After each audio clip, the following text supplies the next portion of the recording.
No ar, Faixa Livre, rádio jornalismo de verdade, a informação de primeira qualidade, a interpretação e os comentários das notícias, entrevistas, o contraditório.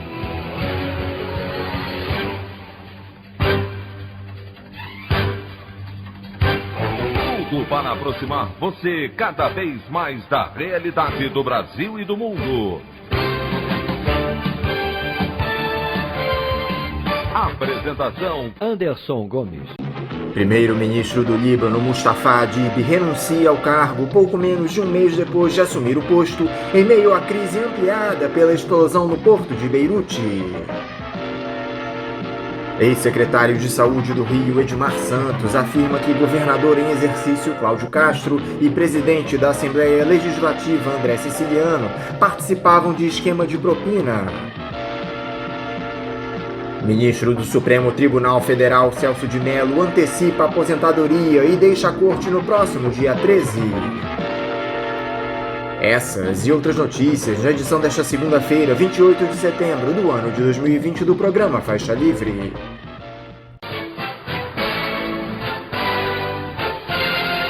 O comentário de Anderson Gomes.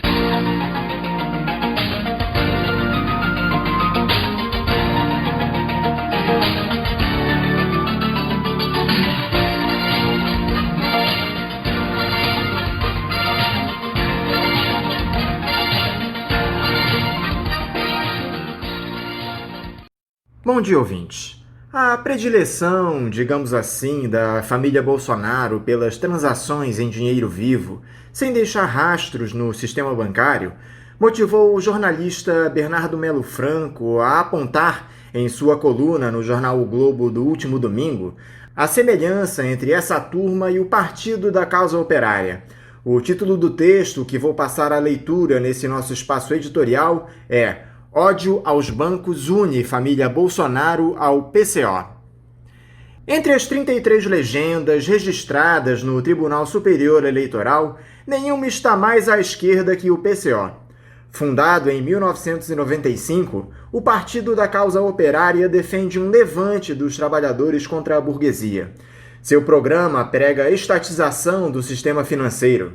O objetivo é eliminar os bancos, identificados como a agiotagem dos capitalistas. A sigla lançou um bom slogan: quem bate cartão não vota em patrão, mas nunca conseguiu empolgar as massas. Seu eterno presidente, Rui Costa Pimenta, já se candidatou 3 vezes ao Planalto. Em todas as tentativas, terminou em último lugar, com menos de 0,1% dos votos. Apesar da retórica anticomunista, a família Bolsonaro tem algo em comum com o PCO. A exemplo do Partido Nanico, o clã odeia os bancos. O sentimento se materializa no apego ao dinheiro vivo, que une filhos e ex-mulheres do presidente.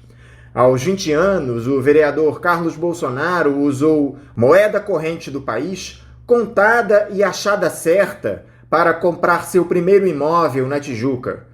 O negócio foi revelado na quarta-feira pelo jornal O Estado de São Paulo. Candidato à reeleição, o 02 não quis se manifestar. Ele concorre ao 6º mandato na Gaiola de Ouro, como é conhecida a Câmara Municipal do Rio. Também na quarta, o Globo noticiou que Eduardo Bolsonaro usou dinheiro em espécie na compra de 2 apartamentos na Zona Sul. A última aquisição foi feita em 2016, quando ele já era deputado federal. O 03 não quis explicar a preferência pelos pagamentos em cash. O senador Flávio Bolsonaro supera os irmãos na modalidade. Em 2010, ele usou dinheiro vivo para comprar 12 salas comerciais na Barra. O negócio foi relatado ao Ministério Público pelas construtoras Cirela e Brookfield. Em depoimento, o 01 confirmou a história. Ele disse que parte da quantia teria sido emprestada pelo pai, o presidente Jair Bolsonaro. Mãe do trio, a ex-vereadora Rogéria Bolsonaro também usou moeda corrente para comprar um apartamento quando era casada com o capitão. A segunda mulher do presidente, Ana Cristina Vale, seguiu a mesma receita. Comprou 2 casas, um apartamento e 2 terrenos em moeda corrente, segundo revelou a revista Época. No caso do PCO, A aversão aos bancos é ideológica. O partido sempre defendeu uma aliança operário-camponesa, em nome da luta contra a opressão do capital. No caso dos Bolsonaro, o MP tem outro palpite. A suspeita é que as transações em espécie tenham servido para ocultar a origem dos recursos. Comprar imóveis em cash não é crime, mas costuma chamar a atenção do MP e da Receita. A prática é vista como indício de sonegação e lavagem de dinheiro. Sem passar pelos bancos, os valores não deixam rastros. Podem ser transportados em malas, cuecas ou caixas de sapato. Os promotores suspeitam que Flávio tenha usado o esquema da rachadinha para engordar o patrimônio. O senador é investigado há 2 anos, mas ainda não encontrou uma versão convincente para explicar sua alergia às operações bancárias. A opinião do Faixa Livre. Bandeirantes, 1360. Estamos apresentando Faixa Livre. Voltamos a apresentar Faixa Livre. Estamos de volta, ouvintes, com isso da edição de hoje do programa Faixa Livre, que tem na sua produção a jornalista Celeste Sintra, auxiliada pela também jornalista Natália Moraes, tendo no comando do áudio o Francisco. Meu bom dia a todos. E meu bom dia também a você, que pode aqui participar nos enviando mensagens eletrônicas para o endereço ouvinte@programafaixalivre.com.br ou ainda registrando suas participações diretamente nas nossas redes sociais. No Facebook, nossa página é o Programa Faixa Livre. No Twitter e no Instagram, para deixar o seu recado, basta seguir os perfis @PGMFaixaLivre. Lembrando que as participações por telefone estão inviabilizadas, pois durante o período da pandemia do novo coronavírus, nosso programa está sendo gravado no dia anterior à sua veiculação. Pedimos desculpas aos nossos ouvintes que costumam interagir conosco desta forma, mas foi a maneira encontrada pela equipe do Faixa Livre para mantê-los informados sobre o que acontece no país e no mundo com essa nossa visão crítica, e ao mesmo tempo preservando a saúde dos profissionais que levam o programa ao ar. O Faixa Livre pode ser acompanhado também pelo nosso aplicativo para celulares com sistema operacional Android. O nome do aplicativo é Programa Faixa Livre. Os ouvintes também têm acesso à transmissão pelo nosso site, o www.programafaixalivre.com.br, ou pela página da Associação de Engenheiros da Petrobras, a AEPET, uma das nossas entidades patrocinadoras, no www.aepet.org.br.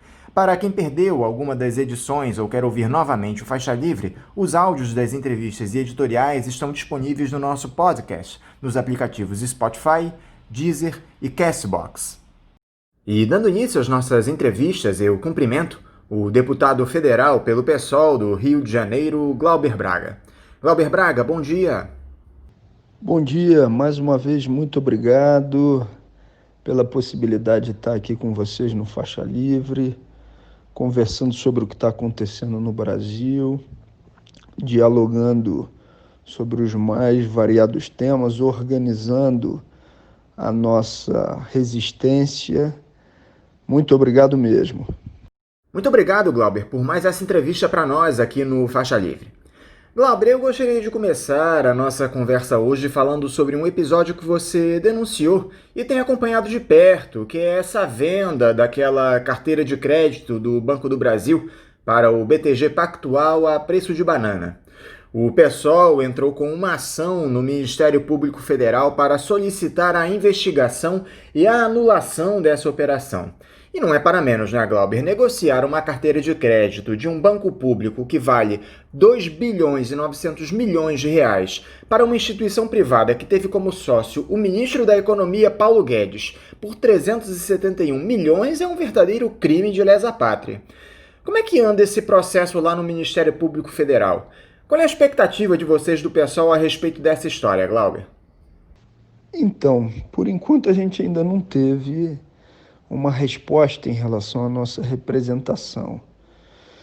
E os motivos estão ali bem evidentes, né? Como você mesmo disse na pergunta, uma carteira de 2,9 bi ser negociada por 370 milhões e há uma expectativa de recuperação de aproximadamente 70% desses créditos.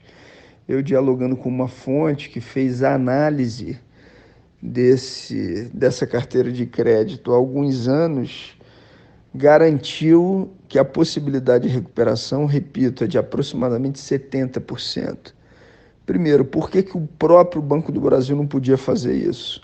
Segundo, se teria que terceirizar, o mínimo seria a realização de uma licitação, de um pregão, onde você pudesse ter a avaliação de qual era a empresa que pudesse estar colocando à disposição o mais positivo para o Banco do Brasil, consequentemente para o interesse público. Não, eles fizeram um tipo de negociação às escondidas. Ah, não, mas tinham outras 3 empresas. Mas alguém ficou sabendo dessa pseudo-concorrência? Então, cheira muito mal essa operação aí, tocada por Paulo Guedes, Ministério da Economia, Banco do Brasil e BTG Pactual.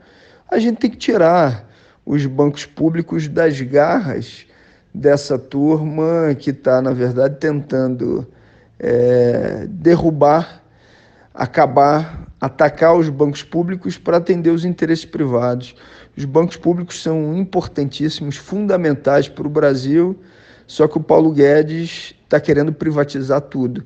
E aí fica fazendo negócios com o Banco do Brasil, ao invés do interesse público prevalecer, ele fica utilizando o banco para atendimento a interesses privados. A gente não pode aceitar isso e a gente repercute essa denúncia que foi feita, inclusive, por vários trabalhadores e trabalhadoras do próprio Banco do Brasil. Paulo Guedes quer beneficiar o BTG Pactual e que tipo de relação ele estabelece com o banco privado, vocês podem refletir, mas ele foi sócio fundador do BTG Pactual e agora vem aí com essa tramóia dessa venda de carteira de crédito nesses moldes. O que mais impressiona, Glauber, é que um profissional do mercado financeiro que não quis se identificar informou à revista Fórum que essa carteira de crédito tem potencial de recuperação de 70%, o que representa um lucro de 1,7 bilhões de reais para o banco. Além disso, a maior parte dela é composta por financiamentos imobiliários, o que significa que, em caso de inadimplência, imóveis podem ser tomados para a quitação dos empréstimos. Ou seja, é um investimento de altíssima rentabilidade e com risco praticamente zero para o BTG. Exatamente. No que diz respeito à possibilidade de recuperação de 70%, eu já tinha até falado, né? E sobre esse lastro em relação a imóveis, né, para recuperação de créditos, também é um dado importante dessa fonte que fez a análise dessa carteira. Então é altamente rentável, na nossa avaliação não precisava entregar para um banco privado, e se fosse feito tinha que ser com uma concorrência pública e não com esses prejuízos causados ao Banco do Brasil. Você veja que mamata é essa, né?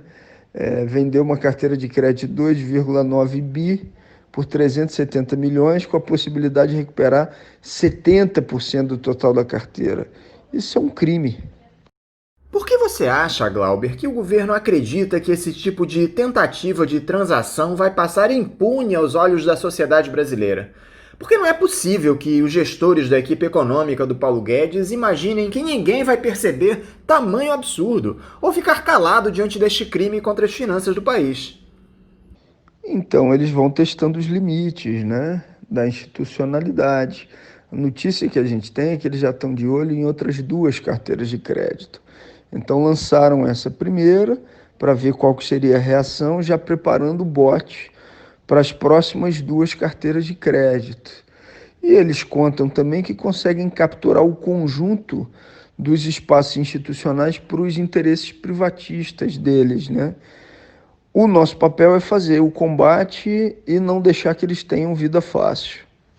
Agora, Glauber, no próximo dia 3 de outubro acontecerá uma importante mobilização organizada pelo Comitê de Luta contra as Privatizações para evitar que o governo Bolsonaro concretize seus planos de vender boa parte das nossas estatais. Você tem participado ativamente das reuniões desse comitê, atuando na organização desse ato. Por isso eu gostaria que você explicasse aqui para os nossos ouvintes como vão se dar essas manifestações, onde e de que forma elas vão ocorrer, visto que nós ainda estamos em meio a uma pandemia. Como é que isso vai acontecer, Glauber? Então, o Comitê de Luta está completando aí um ano da sua formação. Foi iniciado, inclusive, numa reunião que aconteceu na ABI, no Rio de Janeiro. Conta com aproximadamente 200 pessoas de todas as estatais brasileiras. E em uma das reuniões ordinárias se chegou à conclusão que não podia deixar de fazer uma mobilização contra essa agenda de ataque que está sendo tocada por Bolsonaro, Paulo Guedes, Rodrigo Maia e companhia. Mas essa agenda de mobilização, ela tem como objetivo também denunciar esse acordão, né, que é feito entre extrema-direita e direita liberal, que se fantasia de centro, para turbinar essa agenda, inclusive com a tal da deforma administrativa. Bom, então na reunião ordinária ficou pactuado, dia 3 de outubro, uma mobilização nacional, que vai começar a partir de 1 hora, numa transmissão, numa live nacional, com os mais diversos setores. E quem é que está dentro dessa? Quem é que pode participar? Quem está contra a agenda ultraliberal, de Paulo Guedes, Bolsonaro, Maia, sistema financeiro e companhia. Mas vão ter também ações e atividades nos estados. No Rio de Janeiro, por exemplo, a notícia que a gente tem é que já vai ter um abraço à Petrobras, e estão sendo mobilizadas atividades nos mais variados estados. Então tem um ponto de encontro nacional, que é essa live a partir de 1 hora, mas vários atos e ações vão acontecer nas mais variadas regiões. É uma forma de organizar a luta dos trabalhadores e trabalhadoras e continuar dizendo para Jair Bolsonaro e companhia que eles não vão ter vida fácil na tentativa de vender, de entregar o nosso país. É um grito de quem diz que não vai ficar de joelhos para Bolsonaro, para Donald Trump e companhia. Glauber, a intenção do governo é privatizar 5 estatais até o final deste ano. São elas a Casa da Moeda, a Agência Brasileira Gestora de Fundos Garantidores e Garantias, a BGF, a Companhia de Entrepostos e Armazéns Gerais de São Paulo, a CEAGESP, a Companhia de Abastecimento de Minas Gerais, a CEASA Minas, e a Empresa Gestora de Ativos. E essa lista pode ser ampliada caso o Congresso aprove de maneira rápida a venda da Eletrobras. Quais os prejuízos que a venda dessas empresas trazem para o nosso país, Glauber? Então, em relação à Casa da Moeda, num primeiro momento eles teriam voltado atrás. Mas não dá para confiar, né? Porque a gente já sabe como é que funciona a lógica dessa turma. Às vezes dizem que voltaram atrás, como na Casa da Moeda, estão dizendo que não vão privatizar agora, mas às vezes é exatamente para diminuir a resistência, porque os trabalhadores e trabalhadoras da Casa da Moeda são muito organizados, né?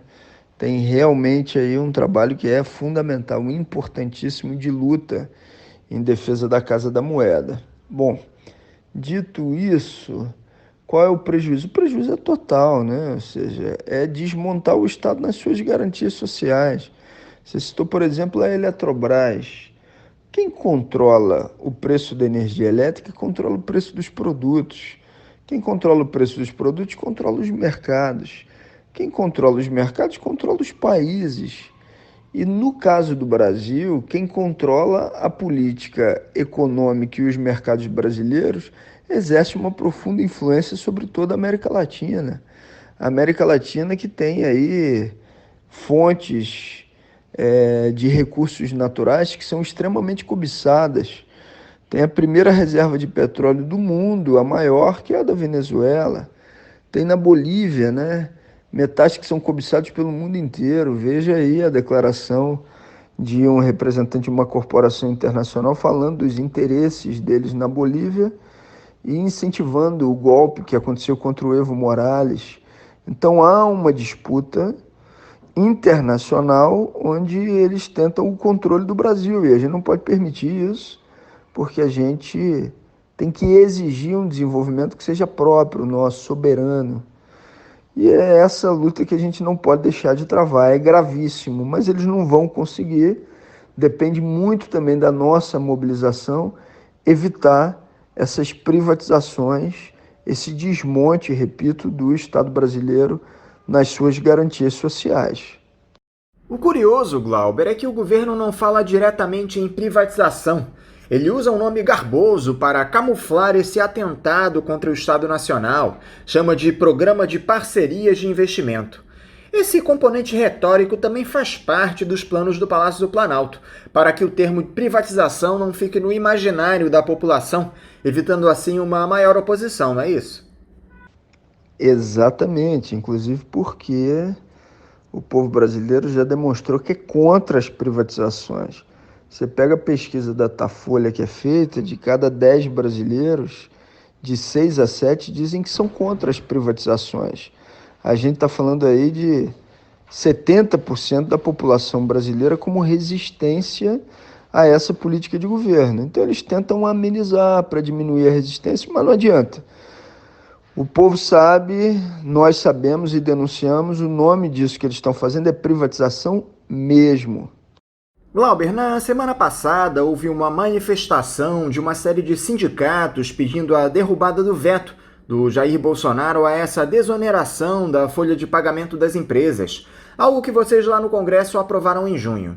A desoneração atinge 17 setores da economia do nosso país, que estão entre os que mais empregam e vai até o fim do ano.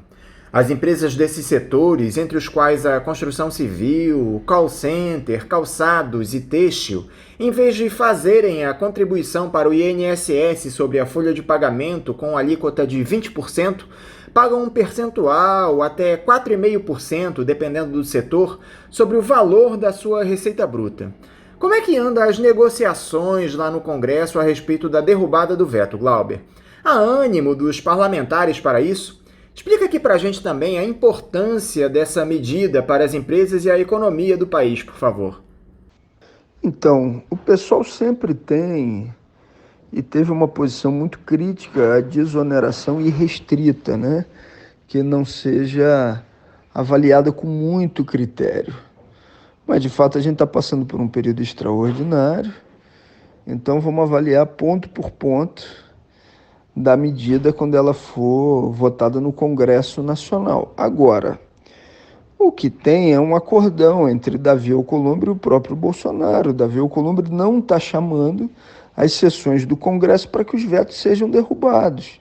Isso está acontecendo, por exemplo, no projeto da privatização da água, onde tinha um artigo 16 que dizia que haveria uma transição, que a privatização não se daria imediatamente. Bolsonaro foi e vetou. Por quê? Porque ele quer privatizar imediatamente a água do Brasil. Então a gente cobra do senhor Davi Alcolumbre que coloque esses vetos em votação na sessão do Congresso. Mas ele, repito, nesse acordo com o Bolsonaro, está segurando essa história, não está fazendo com que a sessão do Congresso seja marcada. Então cabe a nossa denúncia pública e a nossa pressão pública para que sessões do Congresso Nacional sejam marcadas para que os vetos possam ser avaliados e, na maioria dos seus casos, derrubados. Na última quinta-feira, Glauber, saiu mais uma pesquisa Ibope mostrando o aumento da popularidade do Jair Bolsonaro. O governo dele passou de 29% de avaliação boa ou ótima do fim de dezembro do ano passado para 40% agora em setembro. É evidente que esse resultado traz contido nele os efeitos do auxílio emergencial e deve haver uma queda nos próximos meses, já que temos a redução das parcelas do auxílio. O problema, Glauber, é que o governo deve lançar em breve aquele novo programa de transferência de renda que vai substituir o Bolsa Família em valores mais altos. Você não vê um risco de que a popularidade alçada por esses programas assistencialistas torne o Bolsonaro um favorito para a reeleição em 2022? O que é que a esquerda deve fazer para mudar esse cenário, Glauber?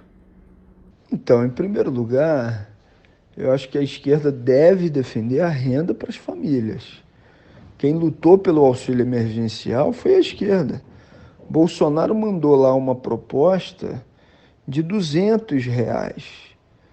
Foi a oposição que lutou, e a bancada do PSOL lutou, por exemplo, para que fosse no mínimo um salário mínimo. Acabou ficando em R$ 600, mas a emenda do PSOL que garante para mulheres chefes de família até R$ 1.200 foi aprovada. Então a gente deve lutar para que as pessoas tenham sim ampliação da sua renda, mas demonstrar que Bolsonaro o tempo inteiro boicotou isso. E demonstrar também que ele está boicotando os outros serviços públicos, está desmontando os serviços públicos nas suas garantias sociais. Quando ele implementa uma política ultraliberal, ele está facilitando a ampliação do preço do arroz. Quando ele privatiza a Eletrobras, ele está ampliando o preço dos produtos, consequentemente, o preço também daquilo que as famílias vão ter que comprar. Eu acho que cabe a nós, que somos de esquerda, que somos da oposição, organizar a luta, mas sempre em defesa dos direitos do povo. Nunca dizendo, não, esse direito não deve ser garantido porque pode beneficiar o governante A ou B. Não. A gente tem que mostrar que o senhor Bolsonaro, repito, não queria a liberação desse auxílio emergencial e trabalhou para boicotá-lo o tempo todo. Quem batalhou e batalhou muito para que ele se tornasse uma realidade foi a oposição, mais especificamente, foi a esquerda. Agora me tira uma dúvida, Glauber. É comum para a classe política comprar imóveis pagando em dinheiro vivo ou isso é uma característica só da família Bolsonaro? Olha, se é de mais gente que a família Bolsonaro, eu não posso te responder se é de toda uma classe, entre aspas, né? Mas é escandaloso o que a família Bolsonaro faz.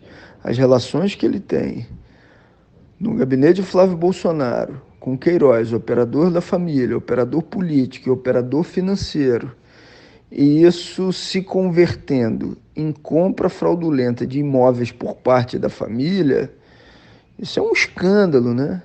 Evidentemente, um escândalo, eles têm que ser responsabilizados por isso. Aqui no Rio de Janeiro a situação também não anda nada fácil, Glauber.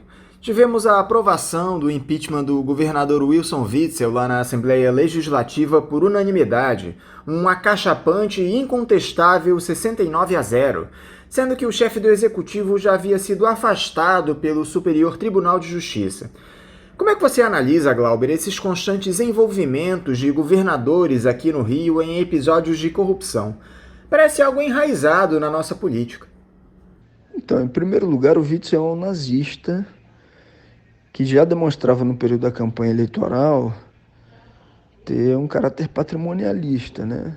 Lembre-se das aparições e dos vídeos que eram colocados na TV, das propostas de conchavo que ele fazia, de formas de burlar para ganhar mais. Então, assim, isso já foi demonstrado ainda no período da campanha eleitoral.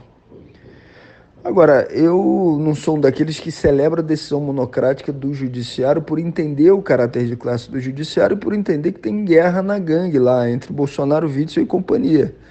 Agora, a decisão da Assembleia Legislativa é correta, porque já sobravam motivos para o afastamento do Witzel, para o afastamento do nazista, que tentou colocar a responsabilidade toda no seu ex-secretário de Saúde, mas que tem um conjunto de transações ali não explicáveis, né? Então, que Witzel seja afastado, mas que a gente também não tenha ilusão com o vice-governador que assumiu, que é do mesmo time, é do time ali do Bolsonaro e companhia. São de uma mesma linha política. O que devia ter acontecido era a cassação da chapa com novas eleições, mas como aqui não se tratou especificamente de algo de natureza eleitoral, a denúncia, houve o afastamento só do Witzel. Mas a resposta da população do Rio de Janeiro tem que vir na eleição municipal e depois na eleição para governador, não elegendo políticos dessa estirpe, de Bolsonaro, Witzel, Crivella e companhia. Todo mundo sabe que o Witzel era um outsider, uma figura completamente desconhecida da população, que chegou à vitória eleitoral alçado por dois fenômenos que acabam se complementando. Um deles é o lavajatismo, que ampliou a judicialização da política no nosso país, e o outro é justamente o bolsonarismo, que surgiu por efeito da Operação Anticorrupção. Você acha que os processos de impeachment que esses outsiders estão sofrendo, já que o Witzel não é o único, o governador de Santa Catarina encara também um pedido de afastamento, pode fazer com que esses personagens sem um histórico na política deixem de alcançar cargos de maior relevância na institucionalidade? Seria uma resposta no mundo da política para essas figuras estranhas ao cenário, Glauber? Olha, eu não veria dessa forma, porque assim, o afastamento dessas figuras, como o Witzel, também se dá por um aparato de natureza judicial inicialmente. Depois o impeachment, como eu já disse, com todos os motivos, tinha que sair mesmo. Mas assim, há um processo de disputa ainda de parcelas do Estado, parcelas essas que têm ainda uma forte influência do que seria esse ativismo judicial. É como se o Witzel fosse hoje a vítima daquilo mesmo que fez ele chegar ao posto de governador de estado. Então ainda há um processo sob disputa, e entre lavajatismo, classe política viciada, a gente não tem que ficar com nenhum dos dois. O que a gente tem que ficar é com a organização popular, que consiga eleger deputados, senadores, que não negue a via eleitoral, que não negue a política, mas que consiga eleger representantes comprometidos com a organização popular, do povo, da esquerda, que consiga, sim, exercer mandatos voltados para o interesse público, mas que esses mandatos voltados para o interesse público tenham cada vez mais ampliação dos instrumentos de participação direta da sociedade. Para encerrar, Glauber, o Marcelo Crivella acabou perdendo seus direitos políticos até 2026, por conta de uma ação protocolada pelo PSOL junto ao Tribunal Regional Eleitoral, questionando aqueles eventos que o prefeito participou em 2018. Um deles, uma reunião com servidores da Conlurb, onde o bispo licenciado da Igreja Universal usou a máquina pública para fazer propaganda de candidatos a deputado, entre eles seu filho Marcelo Rode. A grande questão é que o Crivella vai recorrer da decisão do TRE e deve ser candidato à reeleição em novembro. Como é que você tem observado esse nosso cenário nas eleições municipais, Glauber? Corremos o risco de ter um segundo turno com Crivella e Eduardo Paes? Será que a esquerda não consegue se unir em torno de uma candidatura que rivalize com essas duas figuras deploráveis? Olha, eu acho que a esquerda tem toda a possibilidade de ter uma candidatura que vá para o segundo turno e que consiga rivalizar, sim, com essas figuras, né? Claro que a gente tinha a candidatura do Marcelo Freixo, que já era um nome consagrado, que por ter passado por duas eleições ficando em segundo lugar, era um aglutinador natural das forças de oposição. Mas a pré-candidatura da nossa companheira Renata Souza, ela vem com muita potência, né? Ela tem a capacidade de aglutinar os mais variados setores, de ter a oportunidade também de organizar esse que é um trabalho que já tem a cara dela, a vida dela, que é a luta das periferias. Então, sim, na nossa avaliação é plenamente possível essa organização e essa conjugação de esforços para que a gente possa ter uma candidatura de esquerda no segundo turno das eleições do Rio. É uma necessidade. O Rio não pode ficar refém de Bolsonaro, Crivella, Witzel e agora o seu substituto. Não dá. A gente precisa de uma força, de uma alternativa efetivamente popular. Numa candidatura que não seja sectária, que tenha amplitude para o momento que a gente está vivenciando, mas que possa ser ao mesmo tempo popular e radical, que consiga ir à raiz dos enfrentamentos que a gente precisa fazer, que não abaixe as nossas bandeiras, que faça um enfrentamento frontal ao bolsonarismo e à extrema-direita. Glauber Braga, muito obrigado por mais uma vez você dialogar conosco aqui no programa. Eu desejo a você uma ótima semana de trabalho e um forte abraço. Eu que agradeço mais uma vez, e eu queria terminar reforçando, né? o que é aí a semana de lutas, que termina no dia 3, culmina, né, com um grande ato nacional no dia 3 contra a agenda ultraliberal, a gente dizendo em alto e bom som que não vendemos o nosso país, mas que vai ter também atividade no dia 30 de setembro, entre elas a atividade Diga Não à Reforma Administrativa, às 16 horas na Candelária. É importante estar com máscara, com álcool em gel, e em defesa daqueles que efetivamente estão garantindo o serviço público e se colocando contra as atrocidades, a política de morte do governo de Jair Bolsonaro. Então, semana de luta, dia 3/10, grande ato nacional, 13 horas a live nacional, atos acontecendo nos mais variados estados, e no dia 30, então, Diga Não à Reforma Administrativa, às 16 horas, Candelária. Vamos firmes, não podemos deixar de organizar de maneira permanente a nossa luta contra essa agenda de ataques. Um abraço grande, muito obrigado. Conversamos aqui com o deputado federal pelo PSOL do Rio de Janeiro, Glauber Braga. Dentro desse processo de transição que vem ocorrendo no programa nos últimos tempos, os ouvintes que desejam ajudar a manter o Faixa Livre no ar devem passar a fazer as suas contribuições na conta em nome da Associação de Funcionários do BNDES, a AFBNDES, cuja agência é a do Banco Itaú, de número 1964, conta corrente 03004, dígito 1. Repetindo, Banco Itaú, agência 1964, conta corrente 03004, dígito 1. O CNPJ da AFBNDES para a realização dos depósitos de quem não é cliente do referido banco é o 33984-550-0001-41. Repetindo, o CNPJ da AFBNDES é o 33984-550-0001-41. Lembrando que todos os recursos depositados nesta conta são destinados exclusivamente ao financiamento dos custos do Faixa Livre. Para quem não conseguir anotar as informações referentes à conta, elas estão disponíveis no nosso site, o www.programafaixalivre.com.br, e nas nossas redes sociais, no Facebook, Twitter e Instagram. É importante lembrar que os ouvintes que têm depósitos agendados para a antiga conta da AEPET devem fazer a mudança do agendamento no seu respectivo banco. Repetindo mais uma vez a conta da AFBNDES do Banco Itaú, agência 1964, conta corrente 03004, dígito 1. Vamos agora ao nosso primeiro intervalo. Voltaremos daqui a pouco.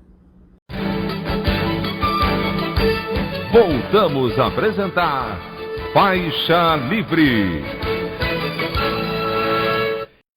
Já voltamos, ouvintes, e agora eu saúdo o engenheiro aposentado da Petrobras, ex-deputado federal e diretor da Associação de Engenheiros da Petrobras, a AEPET, Ricardo Maranhão.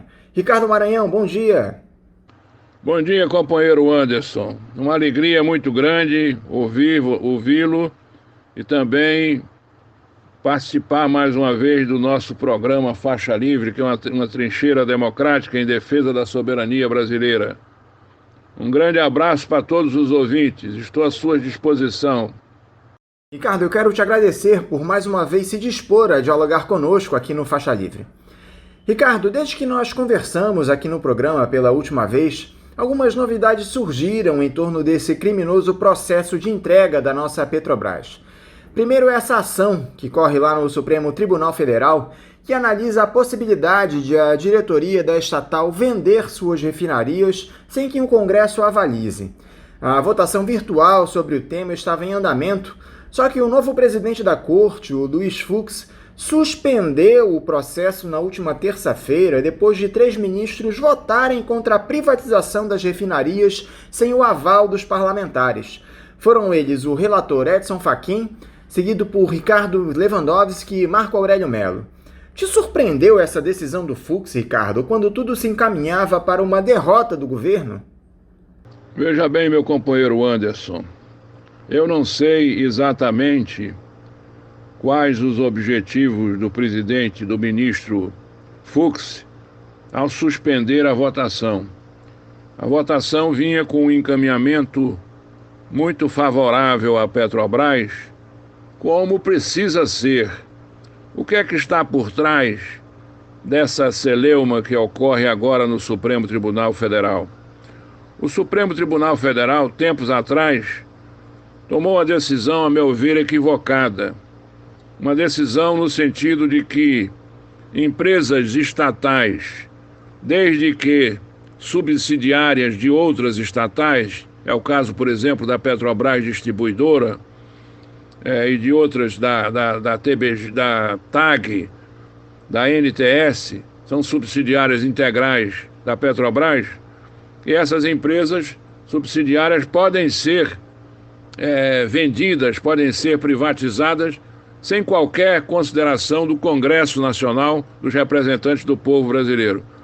Mas que a empresa mãe, no caso a Petrobras, a Eletrobras, os Correios, essas empresas não podem ser privatizadas sem a anuência, sem debate no Congresso Nacional. O que faz a Petrobras numa manobra, numa farsa, numa manobra desonesta, numa manobra condenável?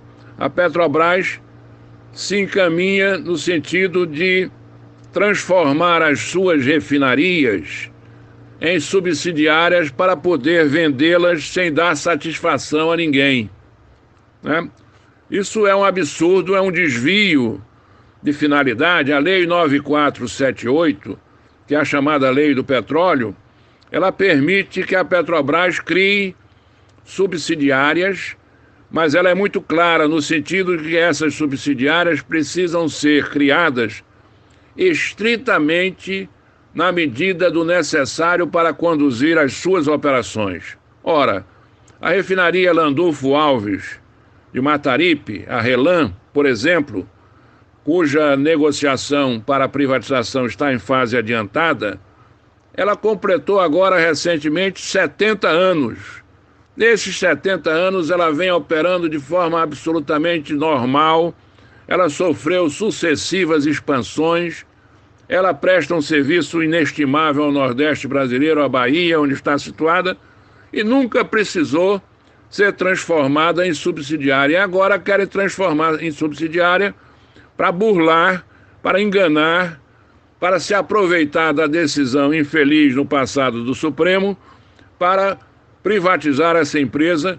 Dizem que os grupos interessados são um fundo de investimento de Mubadala, lá dos Emirados Árabes, de forma que é um evidente desvio de finalidade, é um mero artifício transformar as refinarias da Petrobras, que são unidades operacionais, em subsidiárias para poder vendê-las em processos obscuros, a preços vis, né, e desnacionalizá-las, porque certamente serão grupos estrangeiros, e isso tudo é feito de forma descarada, uma sem-vergonhice, uma desfaçatez, comandada pelo presidente da Petrobras, senhor Roberto Castelo Branco. Recentemente dei uma entrevista para o site Petro Notícias, onde eu digo, e vou repetir, não sei se o senhor Roberto Castelo Branco é presidente da Petrobras ou liquidante da Petrobras.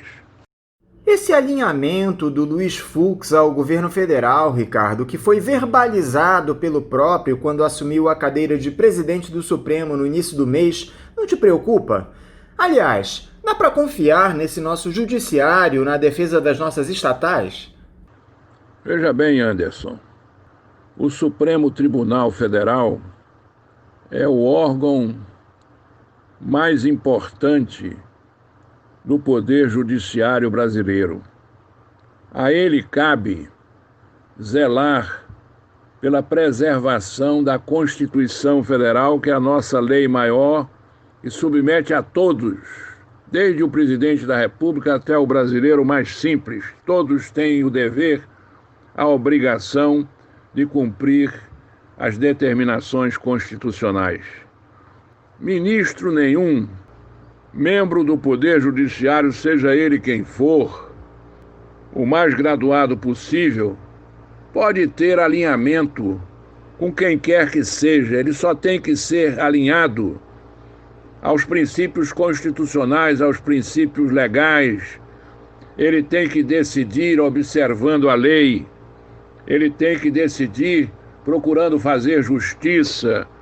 Ele tem que decidir também dentro de princípios constitucionais que muito claros. Um desses princípios é o princípio da soberania, é o princípio da preservação do patrimônio nacional, é o princípio da preservação do patrimônio público. Veja bem, quando a Petrobras, a gestão neoliberal entreguista da Petrobras de hoje, parte para a privatização, para a venda de 8 refinarias, com uma capacidade de refino de 1.100.000 barris de petróleo por dia, são 400 milhões de barris por ano, ou seja, cerca de 65 bilhões de litros de combustíveis. Na realidade, a entrega dessas refinarias significa a entrega do mercado brasileiro, e é preciso que o ouvinte saiba que o mercado brasileiro é o 6º maior mercado de combustíveis de derivados de petróleo do mundo. O mercado brasileiro, repito, é o 6º maior mercado de derivados de petróleo do mundo. E este mercado, constitucionalmente, ele é definido, a Constituição Federal define o mercado interno, o mercado brasileiro, como patrimônio nacional. Então, a direção da Petrobras, quando se dispõe a vender 8 refinarias, está vendendo, está entregando, está alienando, está desnacionalizando metade do patrimônio nacional. Isso é crime. A direção da Petrobras, os ministros do Supremo, o Poder Legislativo, todos os brasileiros têm que observar os princípios constitucionais, e um desses princípios, eu repito, é aquele que define o mercado nacional como patrimônio brasileiro. O ministro Fux, os outros ministros, os desembargadores nos outros tribunais, no TST, no TRT, eu repito, não podem ter alinhamento automático, sabugice, dependência, vassalagem diante do Executivo, do Legislativo. A Constituição é muito clara, os poderes devem ser independentes e harmônicos entre si.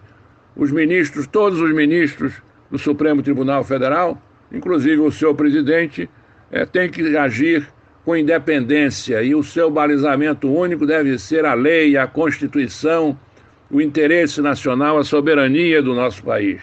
Eu acredito no Supremo Tribunal Federal, embora haja decisões equivocadas, uma corte formada por homens, é evidentemente que pode também errar, mas eu estou confiante de que essa decisão barrará essa entrega do patrimônio nacional.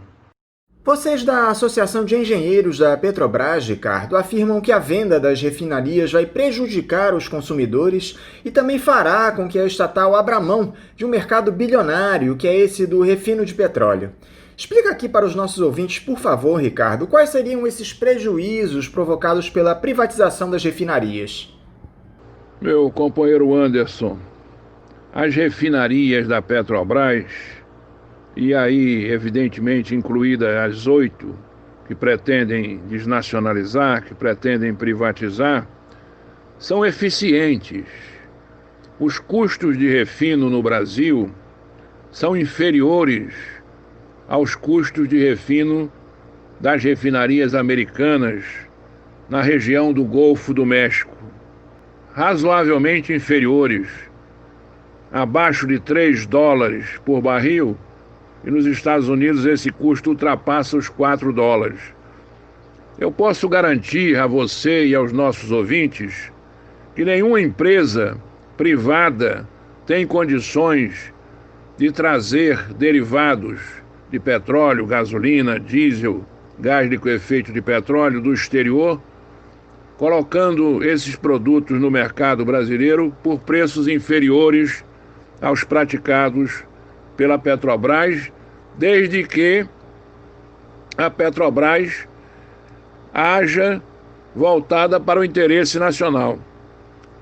Então, a privatização dessas refinarias, em primeiro lugar, vai representar, e quem diz isso não sou eu, é um estudo do Departamento de Engenharia Industrial da Pontifícia Universidade Católica do Rio de Janeiro, a entrega dessas refinarias vai implicar na criação de monopólios privados estrangeiros regionais, monopólios privados estrangeiros regionais, ou estatais também, porque empresas estatais estrangeiras podem vir a comprar essas refinarias. Então nós vamos ter monopólios estrangeiros nas áreas, na jurisdição dessas refinarias, na jurisdição da Refap, na jurisdição da Repar Getúlio Vargas em Araucária, porque elas foram concebidas de forma a ter uma área de influência. E uma vez privatizada, por exemplo, a Refap, ninguém consegue entrar na sua jurisdição, que é o estado do Rio Grande do Sul, e uma parte pequena, o sul de Santa Catarina. Não existe, ela também não pode atingir o mercado do Paraná, que fica reservado para a Repar, que é Getúlio Vargas, em Araucária. Então, eu repito, nós vamos ter, ao contrário do discurso mentiroso, do discurso que é uma farsa, de que vai beneficiar o consumidor brasileiro, é o contrário. Nós vamos ter derivados de petróleo, gasolina, óleo diesel, querosene de jato, GLP, a preços superiores aos praticados pela Petrobras, quando ela tinha uma política de preços conveniente ao consumidor brasileiro e à economia brasileira. Quando eu digo conveniente, porque estes entreguistas, esses neoliberais que tomaram conta da Petrobras, estabeleceram uma nova política de preços, que é a chamada política de preços de importação. É política de paridade com os preços de importação. O que significa isso? Significa que a Petrobras verifica quais são os preços vigentes na região do Golfo do México, nos Estados Unidos, e pratica esses preços, os preços vigentes no Golfo do México, acrescentando a esses preços todas as despesas, o frete e o seguro, e também os custos para levar gasolina das refinarias americanas até um porto americano e para a descarga dos derivados de petróleo em portos brasileiros e mais os custos de internação. Então significa que, embora nós tenhamos a Petrobras como grande produtora de petróleo e com parque de refino, que é o sexto maior parque de refino do país, nós estamos obrigando os consumidores brasileiros a pagar não só o preço do derivado no mercado internacional, como a pagar todos os outros custos decorrentes da importação desses derivados. É um verdadeiro absurdo. Então, para que existe a Petrobras? A Petrobras existe para produzir derivados de petróleo, para produzir energia aos menores custos para a sociedade. E essa política de preços adotada pela Petrobras obriga os consumidores a pagar mais caro, justamente para poder facilitar o processo de privatização, porque as empresas que podem ter o interesse na compra das refinarias da Petrobras, elas exigem preços internacionais. Exigem preços internacionais. Nós não temos índice de desenvolvimento humano internacionais, nós não temos salário mínimo internacional, nós não temos nível de renda internacional. Por que submeter os consumidores brasileiros a esses valores internacionais? E tem mais, submete os consumidores brasileiros às incertezas, as incertezas do preço do petróleo no mercado internacional e as incertezas decorrentes da variação do câmbio. O câmbio até pouco tempo estava abaixo de 4 dólares, de R$4,50, 60, 70, já está em 5,60. Quando o câmbio varia desfavoravelmente a moeda brasileira, quando o dólar se valoriza e o real se desvaloriza, nós internalizamos esta variação e sacrificamos o consumidor brasileiro. Além disso, esses preços do petróleo e dos derivados sofrem a influência do cartel da OPEP. A oferta ela é cartelizada, a OPEP mais a Rússia, e também as influências de fenômenos climáticos, tufão, tsunami, maremoto. Tudo isso faz com que os preços do petróleo variem na costa do Golfo, e isso, internalizado através desta política absurda da Petrobras, sacrifica o consumidor brasileiro. Foi esta política insensata.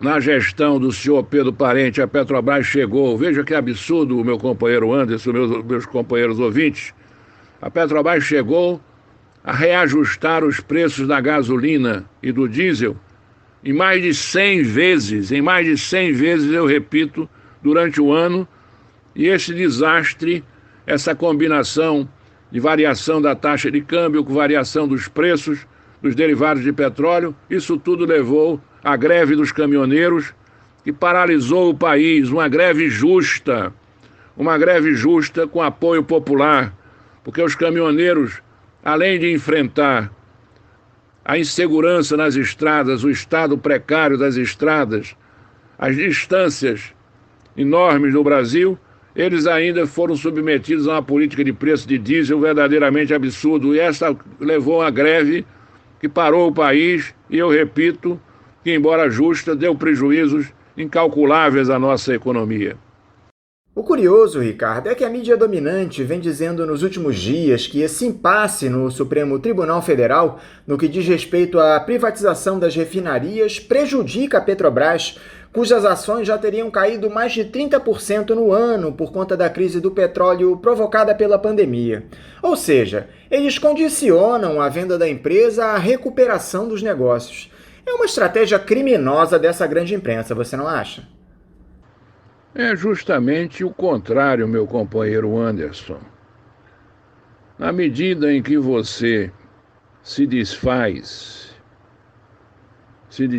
de ativos estratégicos e de ativos rentáveis, e a Petrobras não tem feito outra coisa senão isso, vendeu a NTS, que é uma malha de gasodutos, 2.000 quilômetros, vendeu a TAG, uma outra malha de gasodutos de mais de 4.000 quilômetros, vendeu a Petrobras Distribuidora, que é uma máquina de extrema rentabilidade.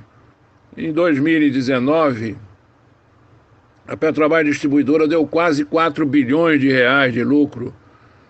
As malhas de gasodutos que a Petrobras vendeu, agora a Petrobras paga, no caso da NTS, mais de 4 bilhões de reais para utilizar a malha por ano. Ou seja, a Petrobras está se desfazendo de ativos estratégicos que garantem a sua integração, e a integração, o chamado do poço ao posto, desculpe, ela é fundamental para o sucesso de uma companhia petrolífera, na medida, repito eu, em que a Petrobras se desfaz de ativos rentáveis e estratégicos, ela diminui a sua capacidade de gerar caixa. Ela diminui a sua capacidade de gerar caixa, e essa capacidade de geração de caixa ela é absolutamente necessária para o processo de consolidação da Petrobras. É um discurso absolutamente mentiroso, né? Primeiro, no passado, o senhor Pedro Parente tinha um discurso de que a Petrobras estava quebrada, estava falida, e por isso precisava vender ativos estratégicos e lucrativos para pagar a dívida. Uma falácia, uma mentira, uma farsa.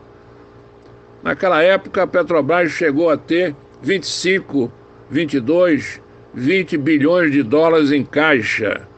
Os nossos estudos da Associação dos Engenheiros da Petrobras mostram que esta venda de ativos representou apenas 1/4 da amortização da dívida. Os 75%, os 3/4 restantes da amortização da dívida, foram proporcionados pela geração de caixa. A Petrobras tem uma alta geração de caixa, né? Então essa é uma mentira repetida sistematicamente. Primeiro foi o discurso de que precisava vender ativos para pagar a dívida, é um discurso falacioso e mentiroso. O discurso que a Petrobras estava falida é outra mentira deslavada. A Petrobras oferece títulos para captação de recursos no exterior num determinado nível e o mercado adquire ou pretende adquirir 10 vezes o volume oferecido pela Petrobras, o que mostra a confiança que o mercado financeiro, tanto brasileiro como internacional, tem na solidez, na consistência, na robustez financeira da Petrobras. Então este é um argumento mentiroso. Primeiro foi o argumento da dívida, depois agora o argumento da competitividade, que é preciso de competitividade para poder beneficiar os consumidores.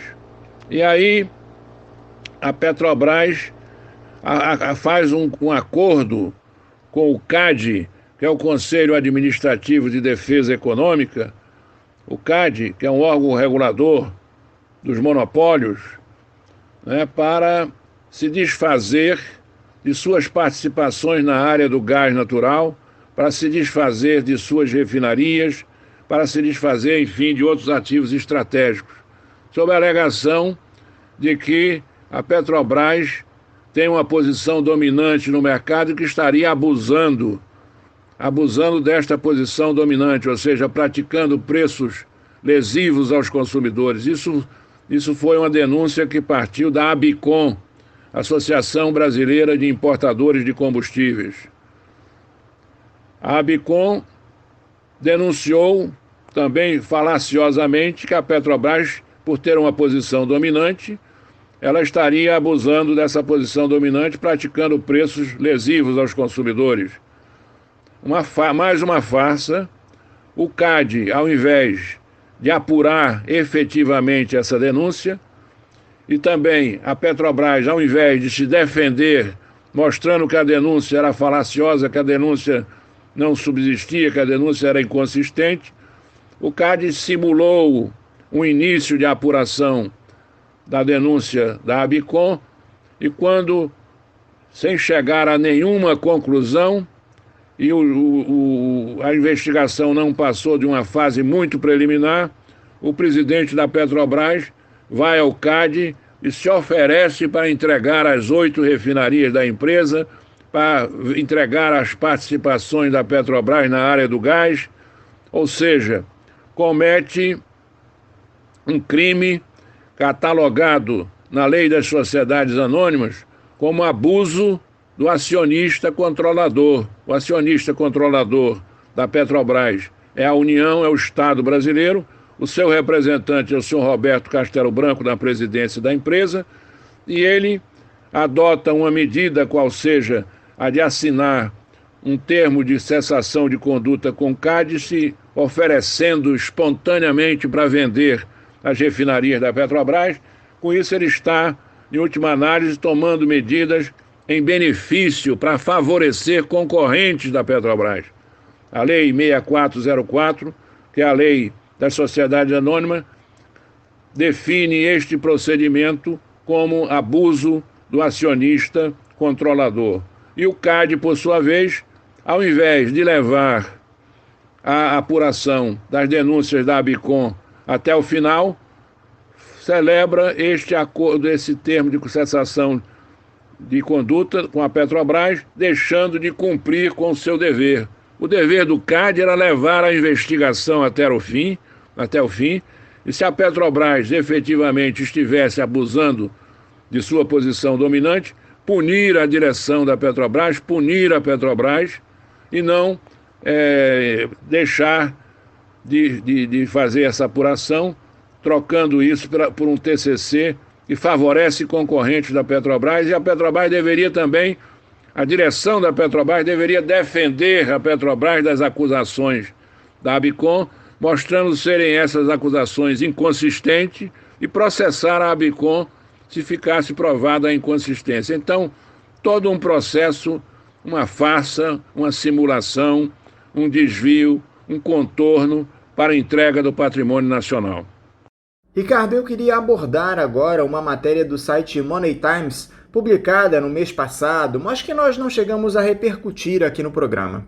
Segundo o texto, que recebeu o título "Petrobras dos Sonhos está muito perto de virar realidade e já vale 19,5% mais", diz o UBS. Um relatório produzido pelo Banco Suíço mostra que a Petrobras pode sair de 2020 mais competitiva, com menos ingerências políticas do governo federal, o que agradaria aos investidores e gerando mais lucros. Você concorda com essa análise, Ricardo?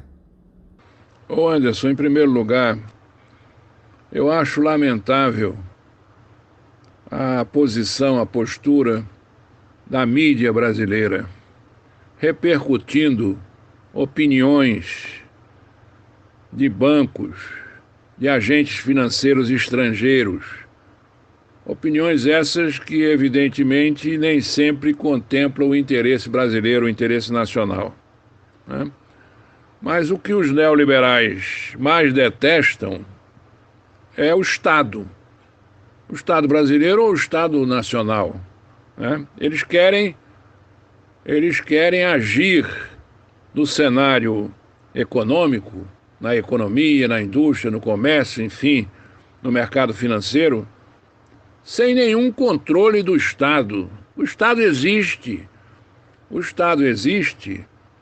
para corrigir imperfeições. O mercado nem sempre é capaz de produzir resultados socialmente relevantes. Vou dar um exemplo. A taxa de câmbio variou muito ultimamente. O dólar se valorizou muito, o real também se desvalorizou, em consequência o real se desvalorizou, né? Os produtos do agronegócio, é sabido que o Brasil é líder no setor de agronegócio, na produção de soja, de milho, de feijão, de arroz, de carne bovina, suína. Em função dessa desvalorização do real, a exportação desses produtos se tornou muito vantajosa para o agronegócio brasileiro. Então o agronegócio está exportando, como nunca, exportando soja, exportando feijão, exportando arroz. Nós estamos diante de uma situação em que esses produtos têm os seus preços nos supermercados, enfim, nas cadeias de distribuição, os seus preços estão aumentando muito, estão provocando a inflação, e evidentemente que o povo brasileiro, os segmentos mais pobres, os segmentos mais carentes, os segmentos mais desassistidos da sociedade brasileira, esses segmentos serão sacrificados, né? Na minha opinião, então, caberia a ação do Estado. A ação do Estado, um tipo de ação, por exemplo, seria colocar um imposto sobre a exportação desses produtos, né, para encarecer esses produtos, anulando essa desvalorização do real, de forma a garantir o suprimento adequado desses produtos no mercado interno. É um exemplo de ação típica, né? Então, esse discurso de que a Petrobras vai valorizar porque irá obter a garantia de que não haverá qualquer tipo de interferência estatal na sua administração, isto é um discurso insensato, é um discurso irresponsável, é um discurso que só interessa aos especuladores, aqueles que querem especular com as ações da Petrobras, né? Eu estou aí fazendo uma ressalva que tenho respeito pelos acionistas, os acionistas sérios. Eu sou inclusive um pequeno acionista, né? Espero a valorização das ações da Petrobras, mas não sou um especulador, né? Um exemplo típico do que pode acontecer quando você deixa uma empresa, seja ela privada ou pública, praticar uma gestão absolutamente descontrolada, neoliberal, entreguista, sem nenhuma interferência do Estado. O Estado existe para regular.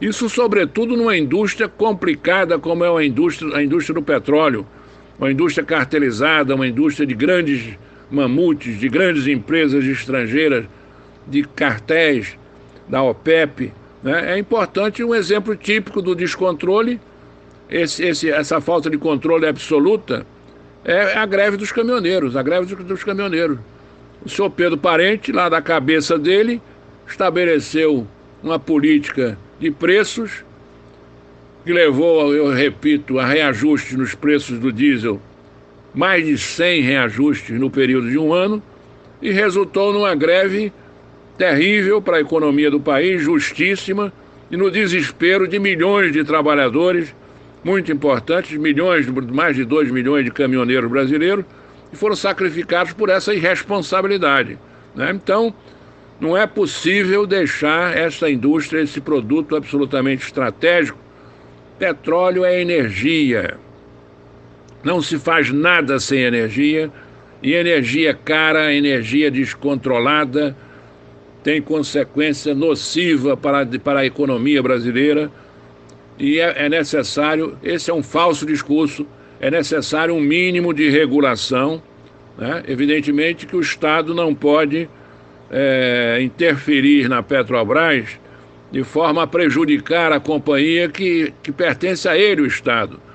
O Estado tem que fazer uma administração, tem que nomear gestores competentes, probos, íntegros, né? E que conhecem o setor petróleo, e fazer um grau de regulação, um grau de interferência, do qual ele não pode abrir mão. Daí a figura da empresa estatal. A empresa estatal é uma empresa que tem características próprias. Ela tem que ter um funcionamento como empresa privada, em princípio, ela tem que ter lucros para poder gerar investimentos necessários, mas ao mesmo tempo ela não pode ser exclusivamente privada, ela tem que ver também o interesse nacional, né? Ela tem que ser um instrumento de desenvolvimento, de geração de tecnologia, de prestígio, de apoio à indústria brasileira. Os investimentos da indústria do petróleo, bilhões e bilhões de reais, devem ser usados através de uma política de conteúdo local para desenvolver tecnologia, para desenvolver a indústria brasileira, as empresas brasileiras de engenharia, né? Para ter um compromisso muito forte com as regiões onde opera, pagar royalties, pagar tributos, né? Formar mão de obra. Não é uma empresa que visa exclusivamente o lucro e dane-se o resto, não é? É preciso, para isso existem as empresas estatais, né? Os Correios existem para levar correspondência, para levar mensagem em regiões que jamais seriam levadas se fossem orientadas, se a gestão dos Correios fosse orientada exclusivamente pela lucratividade. Vai entregar carta, vai entregar correspondência, vai fazer operações lucrativas, e as operações que não são lucrativas vamos abandonar e vamos deixar. Enfim, é um discurso absolutamente inconsistente esse de que não pode haver interferência do Estado na gestão de suas empresas. Enquanto a gestão da estatal segue com seus planos entreguistas, Ricardo, o competentíssimo corpo técnico da Petrobras segue mostrando por que ela é uma das maiores petroleiras do mundo. Os engenheiros descobriram moléculas de hidrocarboneto em poço pioneiro do bloco CM657, localizado no pré-sal da Bacia de Campos. De acordo com um documento, o poço está localizado a aproximadamente 308 quilômetros da cidade do Rio de Janeiro, em profundidade d'água de 2.892 metros. Ainda haverá uma avaliação melhor dos dados descobertos, mas isso apenas evidencia o nível de excelência dos profissionais que trabalham na Petrobras, Ricardo, e a importância da empresa para o nosso país. A sua pergunta, Anderson, é muito oportuna, porque trata-se, aparentemente, de uma grande descoberta feita numa profundidade, numa lâmina d'água de quase 3.000 metros, A Petrobras é a operadora nesta área, mais de 300 quilômetros da cidade do Rio de Janeiro. Pode ser, provavelmente será uma grande jazida, e você veja as consequências da política entreguista da Agência Nacional do Petróleo de fazer sucessivos leilões para concessões dessas áreas do pré-sal com a participação de um grande número de empresas estrangeiras. Especificamente nesta área que você está mencionando, em que atesta a competência do corpo técnico da Petrobras, uma perfuração a mais de 300 quilômetros da costa, uma perfuração de quase 3.000 metros de profundidade, de lâmina d'água de quase 3.000 metros, depois você vai furar mais 3, 4, 5 mil metros na crosta terrestre. Isso é um atestado de competência. A Petrobras é operadora, e nesta área, por força dos leilões realizados pela ANP, ela tem duas sócias. Ela tem 30%, tem uma sócia que é a ExxonMobil, norte-americana, e uma outra sócia, se não me engano, é a Equinor, com 30%, ou seja, a Petrobras fez os estudos preliminares, a Petrobras escolheu a locação, ela perfurou o petróleo, 3.000 metros de lâmina d'água, encontrou indícios de petróleo que devem ser se confirmando uma grande jazida, e vai ter 30% dessa jazida que ela descobriu, e 70% da jazida vai ser entregue à ExxonMobil e à Equinor. Uma jazida que poderia ser exclusivamente brasileira, uma vez que quem descobriu a jazida foi a Petrobras, com seu esforço, com a sua competência, e não obstante o grande obstáculo da distância da costa e também o grande obstáculo representado pela lâmina d'água de quase 3.000 metros. Para encerrar, Ricardo, dá para a gente esperar uma atuação firme do Congresso Nacional na defesa da nossa Petrobras? Você acredita que a maioria dos nossos parlamentares está comprometida com a defesa dos nossos interesses? Porque a mobilização da população, dos sindicatos e das entidades é fundamental, mas isso pouco influencia se não tivermos um parlamento alinhado aos interesses nacionais. Veja bem, Anderson, o atual Congresso Nacional é um Congresso bastante conservador, né? Mas essa questão do petróleo, historicamente, ela tem sido tratada de forma absolutamente suprapartidária. A própria criação da Petrobras foi uma demonstração absoluta disso. Desde a extrema-esquerda, os comunistas, até os liberais da UDN, passando pelo PTB de Getúlio Vargas, Eusébio Rocha. A lei de 2004, que criou a Petrobras e instituiu o monopólio estatal do petróleo, resultou de dois pareceres importantes, um de Eusébio Rocha, um deputado do PTB, ele muito ligado ao presidente Vargas, e outro parecer de Bilac Pinto, que era um homem sabidamente de formação udenista, liberal, de Minas Gerais. Então, convergiram para superar as suas posições ideológicas, as suas posições político-partidárias, entendendo que acima dessas posições está o interesse nacional, está a soberania do país. Agora, isso tudo vai depender muito da pressão popular, né? Existe uma frente parlamentar mista, incluindo deputados e senadores em defesa da Petrobras. São cerca de 200 parlamentares, é um contingente muito expressivo. mas nós temos demonstrações de que, em alguns casos, estão sendo aprovadas medidas sabidamente prejudiciais aos contingentes e aos trabalhadores e às populações menos favorecidas do Brasil. O caso, por exemplo, da reforma da Previdência, o caso da reforma trabalhista. Há alguns retrocessos, né, desse discurso neoliberal, e o ministro Paulo Guedes, que é sabidamente um entreguista ligado aos interesses do mercado financeiro, com propostas absurdas de privatizar até, por exemplo, a PP Petróleo, que é uma empresa que foi criada para fiscalizar as concessões, de forma que nós temos que jogar o jogo, e esse jogo inclui, fundamentalmente, informação, esclarecimentos, mostrando que a mídia é toda tendenciosa e que muitas vezes, ou quase sempre, não esclarece devidamente a opinião pública, e aí incluída também o Congresso Nacional, levar informação e também organizar a sociedade, a população, para pressionar os congressistas, uma pressão legítima, democrática, com o objetivo de que saia do Congresso, não só na questão do petróleo, como em outras questões, como a reforma tributária, a reforma da educação, enfim, saiam medidas efetivamente consentâneas e compatíveis com as necessidades do nosso povo, que está sofrendo muito, né, com a inflação que está voltando, sobretudo nos gêneros de primeira necessidade, um desemprego terrível, com essa pandemia, com o descaso com a educação, descaso com a saúde.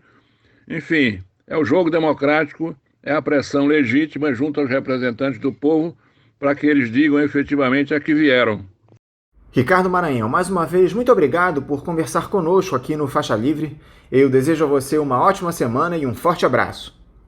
O nosso desejo, meu caro Anderson, também é o mesmo, no sentido de muita saúde para você, para a valorosa equipe toda do Faixa Livre, para os nossos queridos ouvintes, e até a nossa próxima oportunidade, que me dará também, como deu nesta oportunidade, muita alegria. Até lá.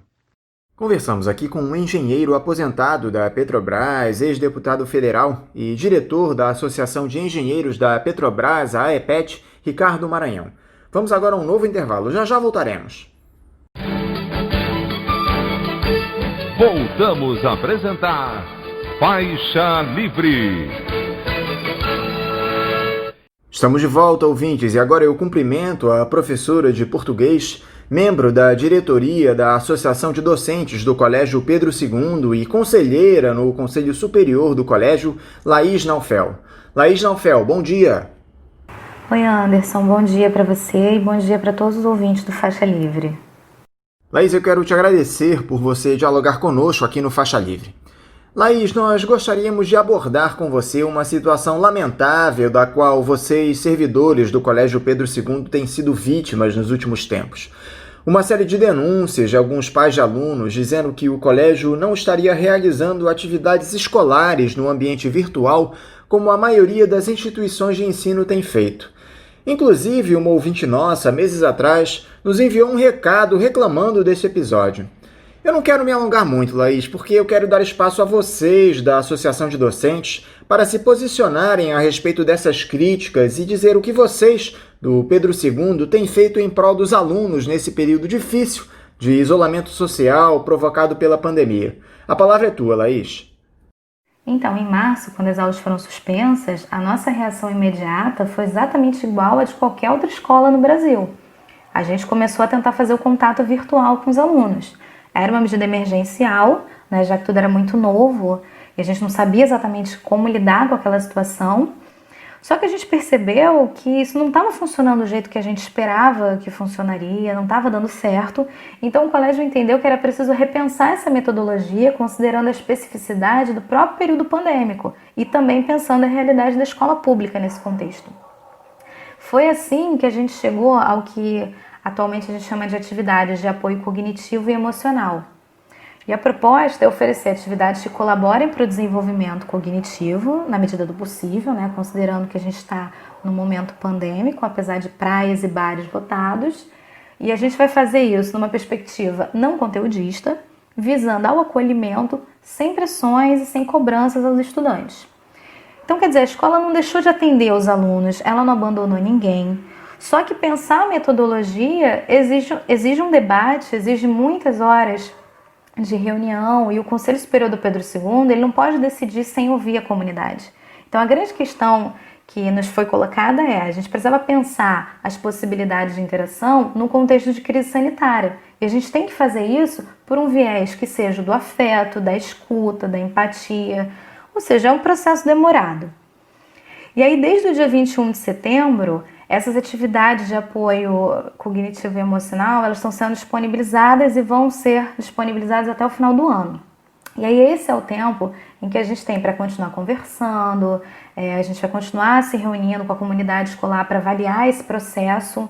Então eu entendo a preocupação dos responsáveis, mas a gente está falando de educação, então não dá para falar de educação pensando em fazer coisas às pressas, sem um mínimo de reflexão. É um debate que não é simples. Ele leva tempo.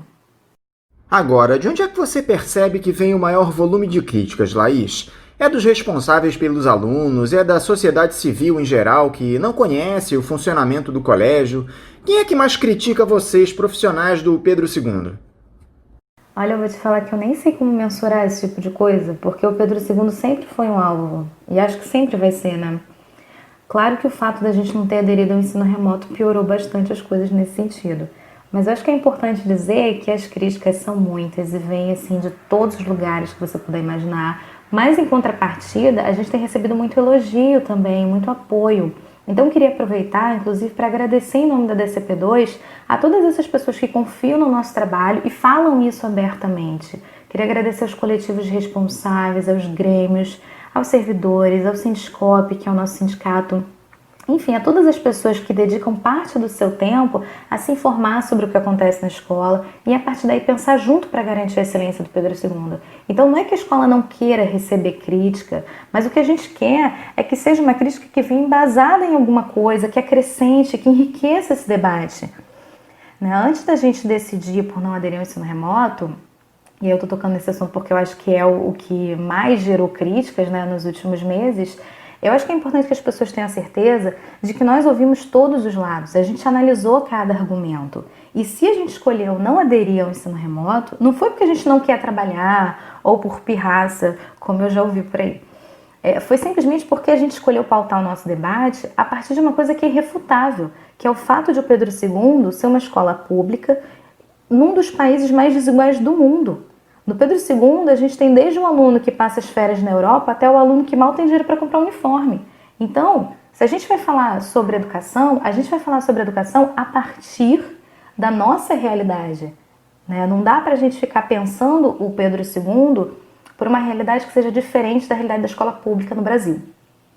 Vocês da Associação de Docentes até divulgaram uma nota recentemente intitulada Colégio Pedro II, Ninguém Fica para Trás, dizendo das ações que foram implementadas pela instituição neste período de Covid-19, explicando o motivo pelo qual as aulas letivas virtuais não estão sendo contabilizadas.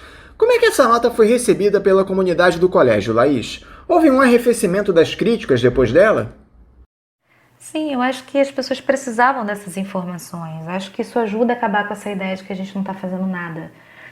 E a nota fala das campanhas de solidariedade, dos grupos de trabalho que foram criados, as rodas de conversa, doações, atividades que vão ser oferecidas para os estudantes, um monte de coisa.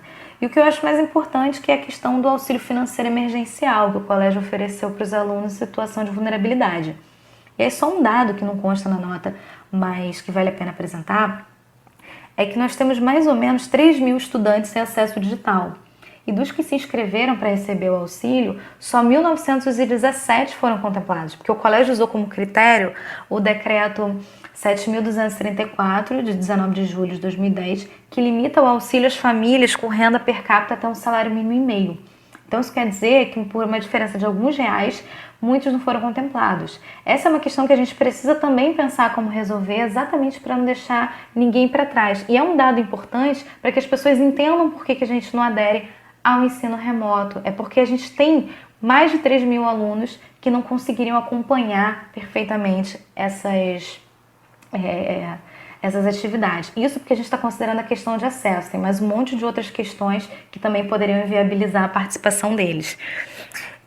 E aí a ideia de fazer a nota, ela veio porque a gente percebeu que as pessoas estavam muito confusas, muito mal informadas e acabava acompanhando as notícias do colégio por mídias tendenciosas, que desconhecem a realidade da escola, que afirmam um monte de coisas sem ao menos ouvir o que a escola tem para dizer e quando ouvem ainda fazem o favor de distorcer, né? Então a fonte da notícia é muito importante.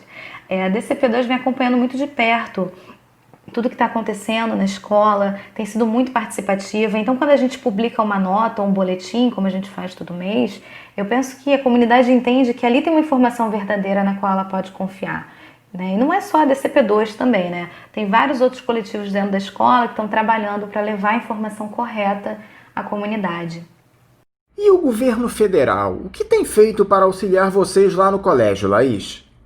O governo contribuiu com auxílio emergencial para os alunos em situação de vulnerabilidade.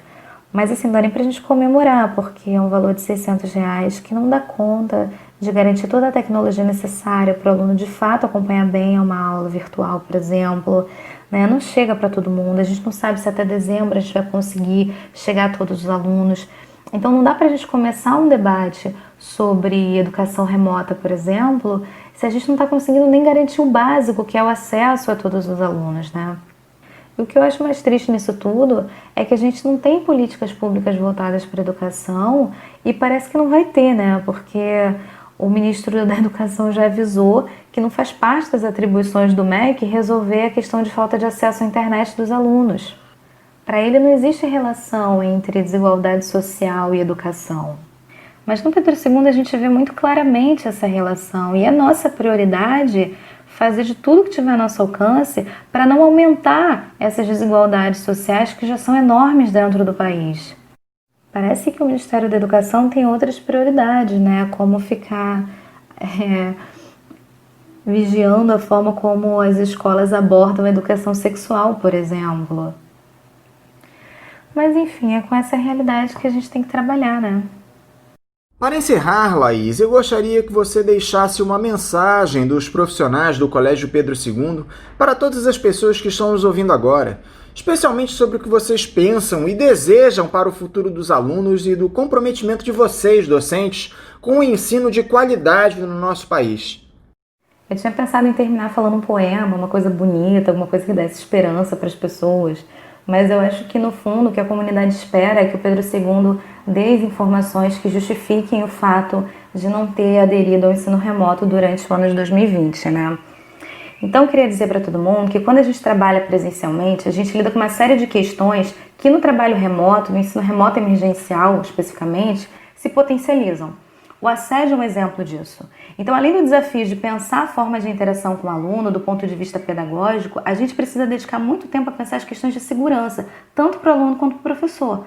Isso significa a necessidade de criar protocolos que resguardem a integridade das pessoas envolvidas no processo, avaliar que plataformas expõem menos, garantir que a saúde de todos seja preservada, criar condições para os alunos com necessidades especiais poderem acompanhar as atividades, resguardar a imagem de professores e alunos, enfim. Não é só ligar a câmera e começar a falar, a gente precisa pensar todas as possíveis consequências que viriam a partir desse simples ato e criar os mecanismos certos para lidar com elas.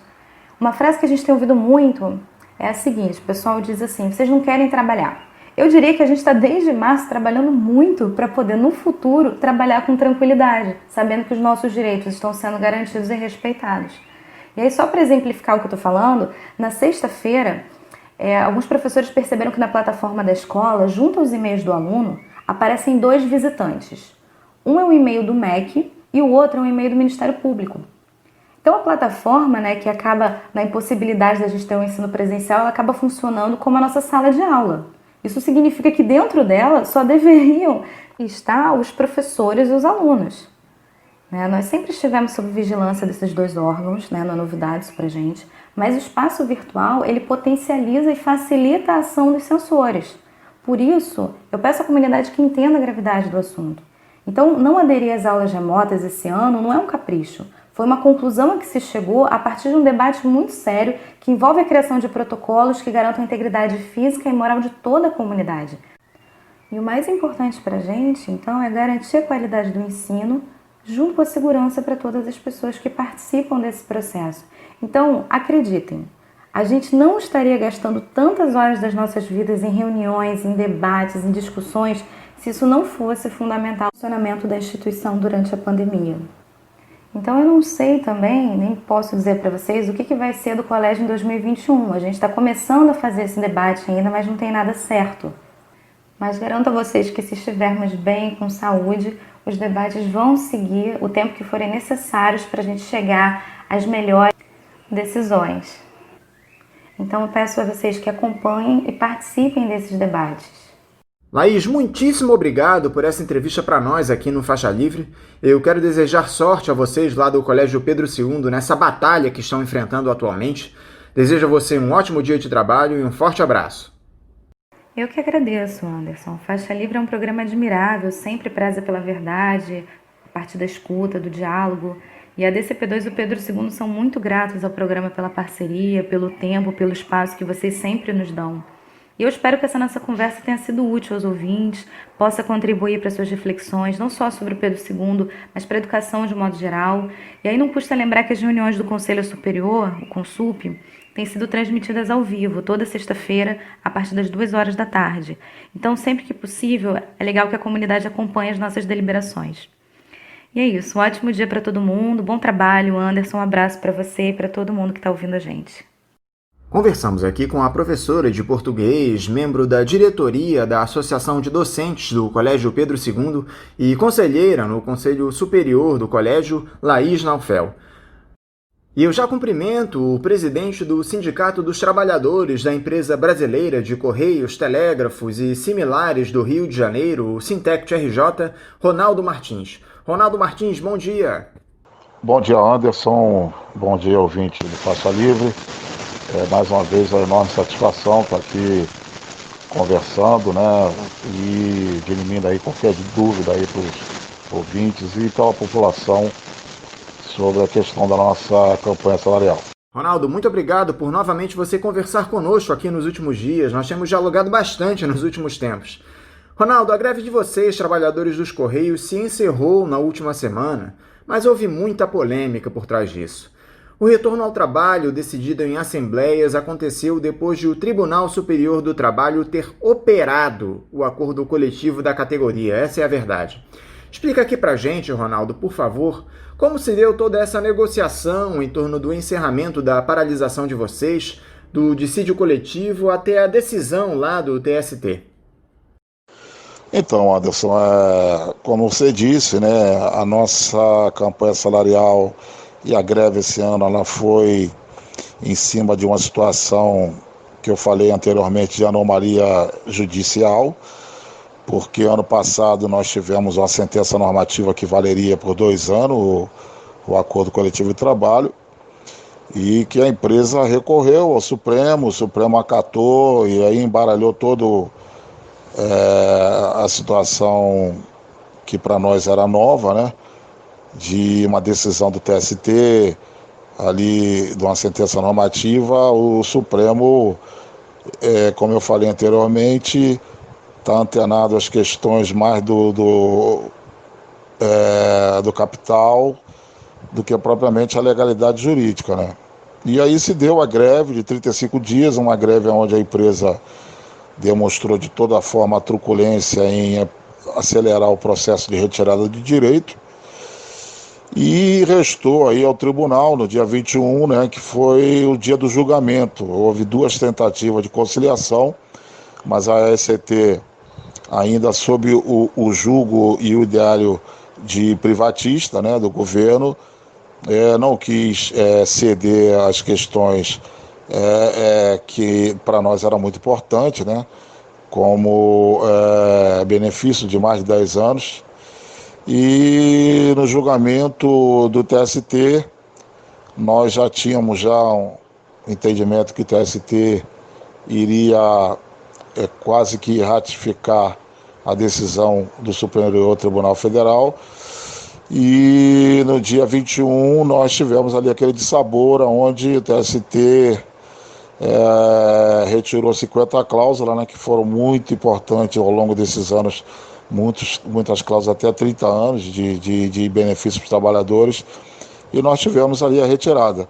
E depois o TST, até mesmo na própria figura do ministro Ives Gandra, encaminhou o retorno ao trabalho, se não retornar, a multa de R$100 mil a todos os sindicatos pelo retorno. Não havendo mais qualquer outra porta para negociar, houve na Assembleia uma decisão dos trabalhadores de retorno ao trabalho, né, e também das entidades, das duas federações e do sindicato. Realmente foi um momento para nós muito difícil, para a categoria, porque ficou sinalizado ali o interesse privado em detrimento ao interesse público e o interesse dos trabalhadores. Então foi um dia muito difícil para todos nós.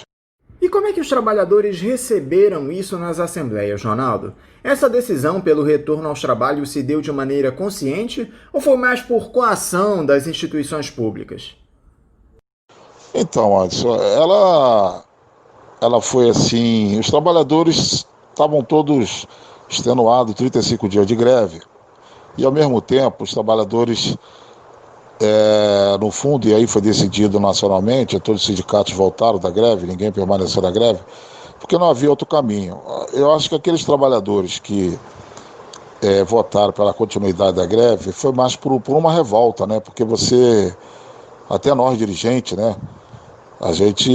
A nossa vontade é permanecer numa greve, mas nós que temos responsabilidade, somos direção, nós muitas das vezes temos que fazer uma leitura, né, do que virá depois, e temos que estar preocupados, né, com o emprego dos trabalhadores e também as multas, né, que foram impostas às entidades sindicais de uma forma bem cruel, que tem sido aí as decisões, principalmente do Ives Gandra. Eles fizeram isso com os petroleiros, com multa de mais de R$1 milhão.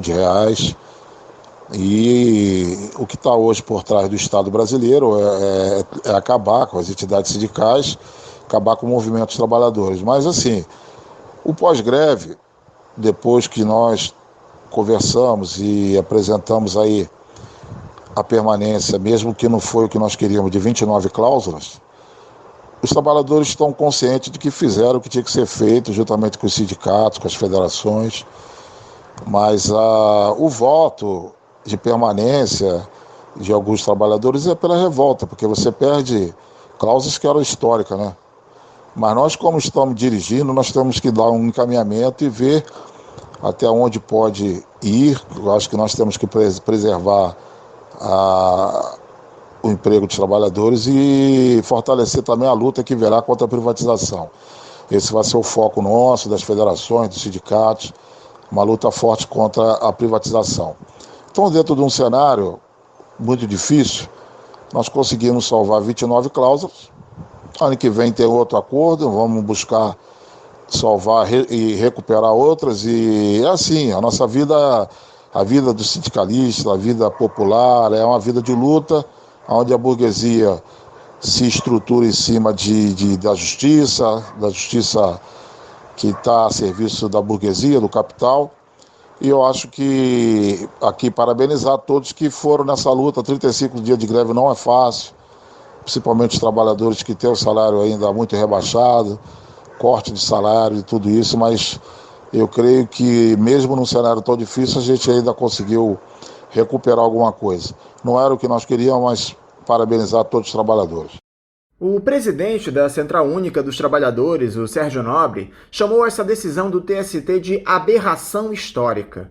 Dá para chamar isso que ficou definido lá no tribunal de acordo, Ronaldo? Quem é que sai ganhando em toda essa história? Não, realmente, as centrais sindicais, que nós somos filiados à CTB, mas entendemos que é real essa fala do presidente da CUT, porque na verdade quem sai ganhando é o capital, né? é os privatistas, é as empresas privadas que têm interesse numa empresa que tem um capital de mais de 20 bilhões. Né? Então, quem ganha com isso os privatistas, né? Os neoliberais, e ele tem razão. Eu falei desde o início das primeiras entrevistas que nós tivemos que existe no Brasil uma anomalia judicial, que o Brasil hoje ele vive uma insegurança judicial muito grande devido ao interesse privado quanto ao interesse público, o interesse do Estado, e aí se toma decisões que são absurdas do ponto de vista da legalidade, coisas que os meios jurídicos que forem analisar vê que tem coisas que são aberrações, como disse o presidente da CUT, e nós entendemos que realmente nós fomos feridos por uma questão do governo, de uma influência do governo dentro dos próprios tribunais, como o Superior Tribunal Federal, o TST, né, e dentro da empresa de Correio e Telégrafo. Então há uma ingerência e uma presença privada muito forte, e quem paga com isso é os trabalhadores, é a empresa pública, é o país, é o Brasil que sai perdendo. Uma empresa do Correio dessa dimensão, que tem um âmbito nacional, ela está hoje aí no viés de privatização de um governo que não tem qualquer compromisso com a soberania e a altivez do povo brasileiro. Quais serão os próximos passos dos sindicatos em relação a essa decisão, Ronaldo? Vocês pretendem recorrer a instâncias superiores? Então, algumas questões que são históricas, nós vamos estar recorrendo, fazendo os embargos, né? Que são também normal do corpo jurídico das federações, que nós temos 2 federações, e estará caminhando, né? Algumas coisas a gente já está se preparando para isso, porque são direitos que estão no acordo há 15, 20 anos, 30 anos. Então nós estamos vendo aí, após até a ata, né, do documento do TST, ver o que nós poderemos fazer para poder estar encaminhando isso. Qual é o sentimento que fica, Ronaldo, depois de uma greve histórica como essa que vocês, trabalhadores dos Correios, promoveram, ter sido encerrada após uma decisão autoritária do TST?